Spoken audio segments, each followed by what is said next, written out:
estado de ego é um padrão de pensamentos, sentimentos e comportamentos correspondentes. Quando nós entramos no circuito não ok dos estados de ego, é comum haver um diálogo entre o pai crítico negativo e a criança adaptada submissa negativa.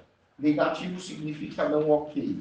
No exemplo que ela deu, muito bom exemplo, ela dá uma palestra e aí vem o pensamento, que é proveniente do pai crítico negativo. Porcaria! Que coisa ruim que você fez. Você foi um desastre. As pessoas vão rir de você, vão falar mal de você. E a criança adaptada, submissa, responde: puxa, fui mal mesmo, fui um fracasso, eu nunca vou dar certo. Quando ela reconhece o diálogo interno negativo e coloca o adulto no centro de comando da personalidade, olhando para a realidade presente, para o aqui e agora, ela então rompe esse diálogo interno negativo e entra no circuito ok da personalidade, ativando o pai nutridor, ok, no sentido, olha, você foi bem sim, olha, as pessoas estão aplaudindo, você talvez possa ser até melhor na próxima apresentação, mas a de hoje já foi positiva, olha quanta coisa boa você conseguiu apresentar. Então veja, quando ela entra no circuito ok, ela tem que ativar o pai nutridor ok, junto com o adulto, dando apoio para a criança. Existe o pai crítico positivo também, que a gente, hoje em dia, na análise transacional, chama de pai estruturador. É um pai interno que diz: você pode sim, você dá certo na vida também, você faz um monte de coisa boa. Isso é um pai estruturador, aquele pai firme, não só o pai que acaricia, mas o pai firme, só que com uma voz positiva. E é importante, para nós termos uma boa saúde mental, que o nosso adulto reconheça situações em que a gente entra no circuito não ok. Porque aí, voluntariamente, conscientemente, o adulto ativa um circuito positivo da personalidade, dando o pai crítico positivo, o pai nutridor positivo, a criança livre, ok, a criança adaptada submissa, ok, e a criança rebelde, ok. Existe criança rebelde, ok? O que vocês acham? Às vezes, a rebeldia é necessária, desde que ela não fira ninguém, não prejudique ninguém, mas, por exemplo, amanhã, se o governo aumentar em 100% o preço da gasolina, a gente vai fazer um panelaço. Às vezes é ok você se rebelar, né? Você não pode aceitar tudo, engolir, né, com ela abaixo, tudo que colocam para você. Criança adaptada submissa, ok? Existe? Existe. Então, se o seu chefe chegar para você e falar: eu preciso desse relatório para amanhã, você vai dizer o que para ele? Tá bom, eu vou procurar fazer o possível para apresentar esse relatório amanhã. Então, você se submeteu porque as circunstâncias do seu adulto analisou as circunstâncias e o seu adulto disse: é importante obedecer. Então, você entra com a criança adaptada à submissa e apresenta o relatório no dia seguinte. Então, isso é a criança adaptada submissa, ok. Agora, se vier uma ordem absurda do chefe, eu posso responder para o meu adulto: olha, isso aí eu não vou ter condições de preparar. E, às vezes, dependendo da situação, eu até entro com a criança rebelde positiva. Ô, chefe, que isso, né? Assim também é demais. Quando vocês começam a ter um certo domínio da teoria, é importante fazer um paralelismo entre uma corrente de terapia e outra corrente. Então, agora a gente aproveita a deixa dos estados de ego, do diálogo interno, e vai para a terapia cognitiva.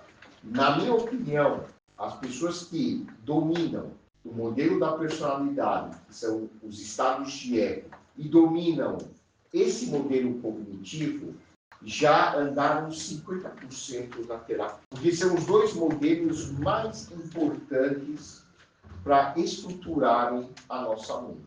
É importante a gente saber como a mente funciona. Por que eu penso de uma determinada maneira? Por que eu sinto de uma determinada maneira? Por que eu ajo de uma determinada maneira? É importante eu refletir e entender o que está por trás dos meus pensamentos, sentimentos e comportamentos. Então, o modelo cognitivo foi introduzido originalmente por Albert Ellis na década de 60 e posteriormente desenvolvido por um psiquiatra chamado Aaron Beck. Esse modelo, de uma forma muito simples, fala para a gente como a nossa mente funciona. Ele é chamado o modelo do ABC, onde A é o ativador, B é a crença, vem do inglês belief, e C é a consequência. Consequência principalmente a nível emocional e em termos de sensação física. Então, o que diz o modelo do ABC? Resumindo, o A não causa o C. O A são as situações, não causam as nossas emoções. O que causa as nossas emoções são o B, que é a nossa maneira de enxergar as situações da vida. Não são as situações que eu vivo que provocam as minhas emoções, os meus sentimentos. É a maneira como eu interpreto as situações da vida, como eu vou me sentir. Duas pessoas podem passar exatamente pela mesma situação e desenvolverem reações emocionais completamente diferentes, dependendo da maneira como eles pensam sobre a situação. Por isso que chama terapia cognitiva. Cognitivo significa de pensar. Então, a maneira como eu me sinto depende de como eu penso. Se você quiser mudar a maneira como você se sente, você precisa mudar necessariamente a maneira como você pensa. Eu não consigo mudar meus sentimentos se eu não mudo os meus pensamentos. E terapia cognitiva, então, nos ensina como pensar de uma maneira mais saudável. Se eu penso de uma maneira, basicamente, eu vou me sentir deprimido, derrotado, eu vou me sentir desesperançado. Mas se eu penso de uma maneira mais positiva, mais saudável, eu vou ter sentimentos saudáveis, mais funcionais. Porque a imensa maioria das pessoas, basicamente as pessoas que não fazem terapia, acreditam que elas são do jeito que são por causa das situações que elas viveram. Olha, eu sou muito deprimido, eu sou muito derrotado, eu fico muito ansioso. Por quê? Porque em casa eu apanhava muito, porque em casa meus pais nunca me estimularam, porque o meu chefe me trata mal, porque minha esposa não me dá carinho, porque o meu marido é um grosso e por aí vai. Sempre vai ter um culpado. Na verdade, você pode ter passado por essas situações, só que você pode ter sentimentos completamente diferentes se você der um novo significado à tua história de vida. Eu vou dar o exemplo mais gritante que eu conheço, que é o do Viktor Frankl, que foi o criador da logoterapia. Viktor Frankl foi um médico, professor de neurologia da Universidade de Viena. Ele era judeu. Ele foi preso junto com a família num campo de concentração nazista. Mataram a esposa dele, mataram toda a família dele. Ele presenciou a morte de todos os familiares dele. Ele saiu do campo de concentração como? Derrotado, deprimido, arrasado? Não. Ele saiu do campo de concentração nazista e ele criou a logoterapia com tudo aquilo que ele aprendeu com as experiências pelas quais ele passou no campo de concentração. Ele tinha pedaços de papel que ele tinha trazido da universidade, que ele escondia, e quando ele conseguia fazer alguma anotação, ele fazia. O que significa logoterapia? Logos é sentido, é lógica, razão. Então, a logoterapia diz o seguinte: encontre um sentido para a tua experiência. Pense de uma forma diferente, construtiva, sobre aquela situação ruim que você passou. Ninguém vai dizer que campo de concentração é bom. É chocante, é algo humilhante, é uma deprimente. Só que, mesmo numa situação tão ruim dessas, você pode pensar de uma maneira mais construtiva. Se eu estou passando por essa experiência, o que eu posso aprender com tudo isso que eu passei? E foi assim que ele criou uma das correntes mais importantes dentro da psicoterapia. É um grande desafio. Com exercício, com disciplina mental, é possível. Quantas pessoas foram abusadas sexualmente na infância? Quantas pessoas tiveram seus pais assassinados por causa de violência, por causa de crime, por causa de drogas, ou por causa de assalto, por causa de alguma fatalidade? Quantas pessoas perderam o emprego? Quantas pessoas viveram situações trágicas, doenças terminais? Se você for pensar assim, eu sou uma vítima do universo, porque eu estou passando por isso, com certeza o seu fim vai ser desenvolver um quadro de depressão, de ansiedade grave. Ele vai ter forças, ele vai ter energia mental para viver o dia seguinte. Agora, pensa de uma forma mais espiritual, entre aspas. Realmente eu passei por uma experiência muito ruim. Passei por uma experiência dolorosa. Mas, o que a vida tem a me ensinar, o que eu posso aprender com tudo isso? A desenvolver mais empatia, a entender que as pessoas que me fizeram mal, elas também tiveram situações em que elas foram, de alguma maneira, condicionadas a pensar dessa maneira e não me trataram melhor porque não tinham condições de refletir sobre o que estavam fazendo. E o clima mais alto é quando a gente atinge o patamar do perdão. É quando a gente consegue até perdoar as pessoas que fizeram mal contra a gente. Então, tudo isso está no item B aí do esquema de vocês receberam.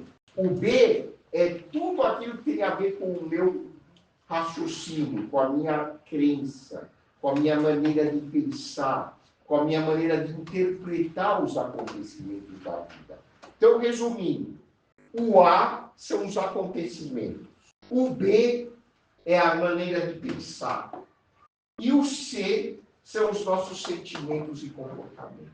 O C, que são os nossos sentimentos e comportamentos, não são causados diretamente pelos acontecimentos, pelo A, mas os nossos sentimentos e comportamentos que estão na coluna C são resultantes principalmente da nossa maneira de pensar sobre os acontecimentos. Não é o acontecimento que te deixa mal, mas é como você pensa sobre o que aconteceu que vai te deixar mal. As nossas crenças vêm do ambiente imediato, vêm da cultura, vêm de uma predisposição biológica. Hoje já se sabe que tem pessoas que têm predisposição muito maior do que outras a desenvolver ansiedade e depressão.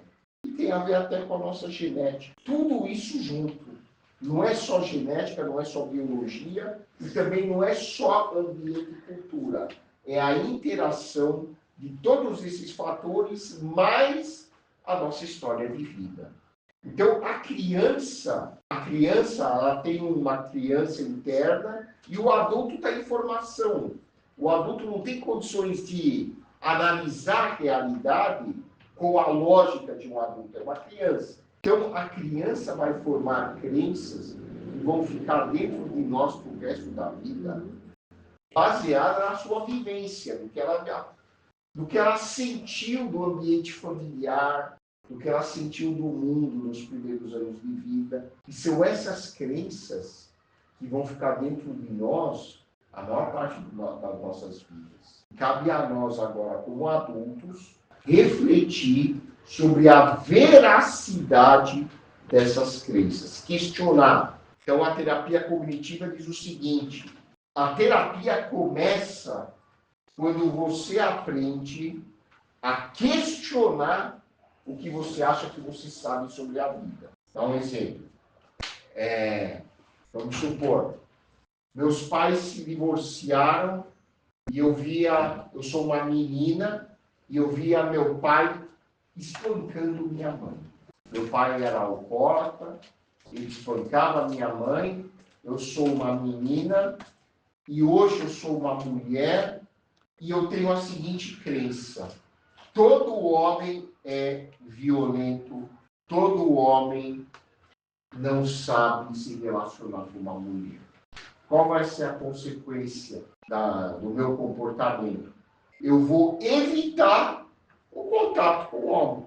Se aparecer algum homem, eu vou falar, tá mal intencionado. Se me elogiar, eu vou falar, é safado, só tá querendo alguma coisa comigo. Até eu aprender a questionar essa crença. Mas espera aí, será que todos os homens são violentos? Ou alguns são violentos? Será que toda mulher, vamos supor que eu tenha tido uma mãe que me abandonou e fugiu com outro cara e deixou meu pai sozinho para cuidar de mim? Eu sou um menino, hoje eu sou um homem. Qual a crença que eu tenho?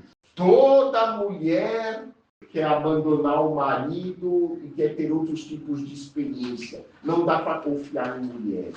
Qual vai ser minha atitude? Eu vou evitar qualquer tipo de contato com mulher. Se vier uma mulher conversar comigo, eu vou falar, ela deve estar mal intencionada. Ela vai me largar. Vai me trair como meu pai traiu minha mãe. Até eu aprender a questionar essa crença. Mas será que toda mulher é assim? Não. Algumas se comportam dessa maneira. Quando a gente generaliza, a gente está se baseando numa falsa crença. A crença racional, que leva a gente a ter saúde mental, ela é sempre equilibrada. Ela não generaliza.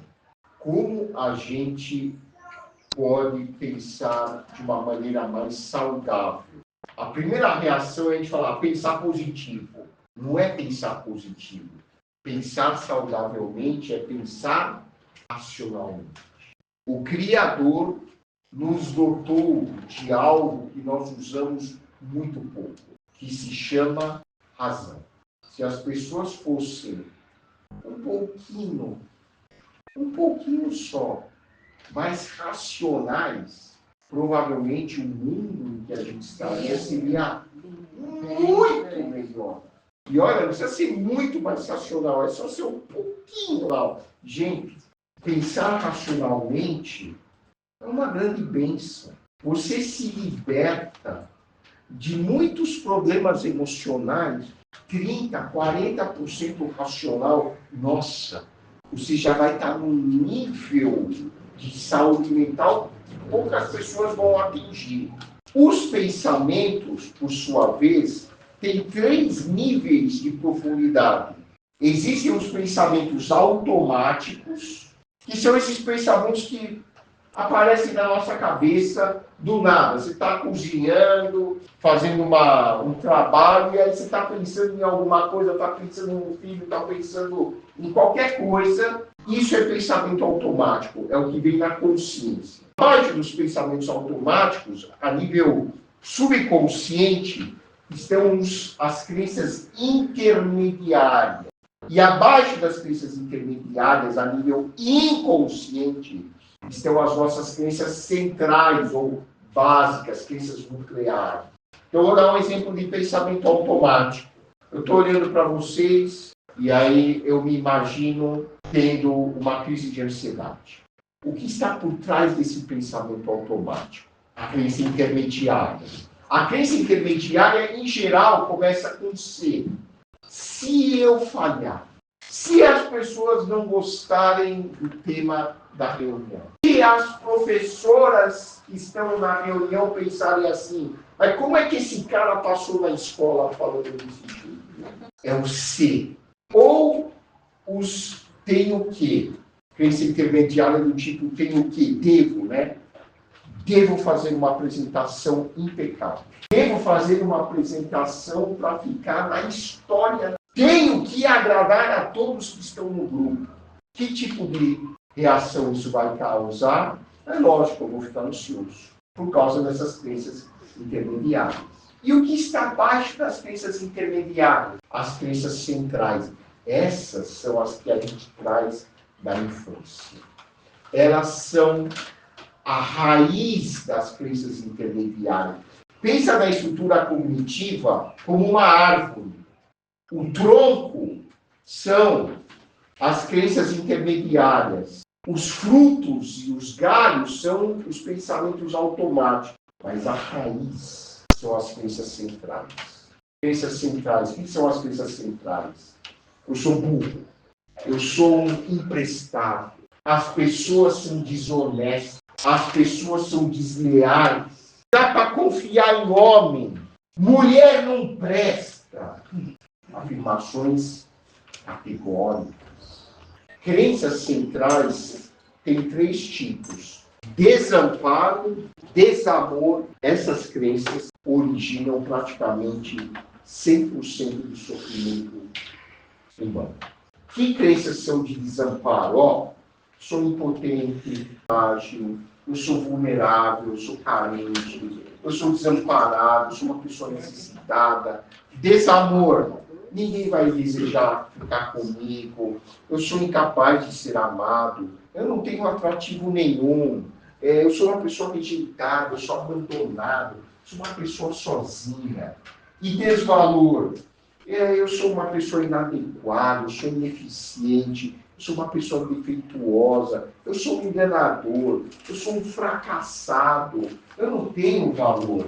Essas crenças podem ser para mim, em relação aos outros, em relação à vida. Então são as 3 áreas que o Aaron Beck fala. A área pessoal, o outro e a vida. Eu posso pensar assim, eu tenho valor, mas você não. Eu sou bom, você não. Aliás, você é a causa dos meus problemas. Ou, eu sou uma pessoa de valor, você também é. Mas a vida não vale a pena ser vivida. As crenças centrais podem ser relativas a mim, relativas ao outro, ou relativas à vida. O que a terapia cognitiva diz é o seguinte, em última análise, quando que ocorre a cura emocional? Quando eu consigo estruturar as minhas crenças nucleares de uma maneira saudável. Quando eu consigo reformular as minhas crenças básicas. Porque ficar só no pensamento automático, você resolve na hora. Quando eu lido com meus pensamentos automáticos, eu já consigo ter um certo nível de conforto. Quando eu ligo com as crenças intermediárias, eu fico melhor ainda. Mas para eu ser curado, eu tenho que trocar as crenças centrais. O mais trabalhoso na terapia. O Aaron Beck disse que as pessoas com depressão têm a chamada tríade cognitiva negativa. O que é isso? Eu não tenho valor, ou eu sou um fracasso. Você, os outros, não têm valor, ou são um fracasso, ou são incompetentes. Em terceiro, o mundo. O mundo não é um lugar bom para se viver. Então, a pessoa com depressão, em geral, tem essa tríade cognitiva negativa. Ele tem crenças centrais negativas em relação à sua própria pessoa, aos outros e à vida em geral. Qual é o papel da terapia? A reformular as suas crenças sobre ela mesma, sobre os outros e sobre a vida. Enquanto a pessoa não mudar o seu ponto de vista sobre quem ela é, quem são os outros e o que é a vida, o remédio não vai curar a depressão da pessoa. Não que eu seja contra o remédio, é o mesmo passo. Lógico, vamos aliviar o sofrimento. Mas enquanto a pessoa não mudar a sua perspectiva de vida, não há como ela melhorar em termos de saúde mental. Se a pessoa não mudar a sua forma de pensar, ela vai continuar tratando a si mesma e aos outros da mesma maneira. Enquanto eu acreditar que mulher não presta, eu vou ser um cara extremamente ciumento. Por quê? Porque as minhas crenças centrais não mudaram. Continuam as mesmas. Que vocês possam viver essa semana seguinte em plena autonomia, desfrutando de consciência, espontaneidade e intimidade genuína.